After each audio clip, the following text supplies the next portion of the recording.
નમસ્કાર ખેડૂત મિત્રો, ખેડૂત માહિતી યુટ્યુબ ચેનલમાં તમારું સ્વાગત છે। તો મિત્રો, આજના આ વિડીયોની અંદર આપણે તમામ માર્કેટયાર્ડોના કપાસના બજાર ભાવની માહિતી મેળવીશું અને વાયદા બજારમાં તેજી મંદીનો માહોલ તેના વિશે માહિતી મેળવીશું। પણ તો NCDX જીરાના ભાવ સ્થિર રહ્યા છે અને બજારમાં પુરવઠા અને માંગની સમતોલની કારણે કોઈ ફેરફાર જોવા મળ્યા નથી। NCDX ધાણાના ભાવ 78 પોઈન્ટ વધીને 7,416 ઉપર પહોંચ્યા છે। ઉપજની કમી અને ઊંચી માંગને કારણે આ વધારો જોવા મળ્યો છે।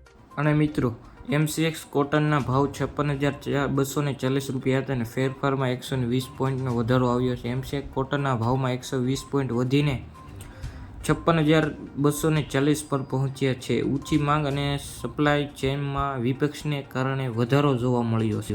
તો મિત્રો, આ છે આજના વાયદા બજારનો સંપૂર્ણ ગ્રાફ, તમે જોઈ શકો છો।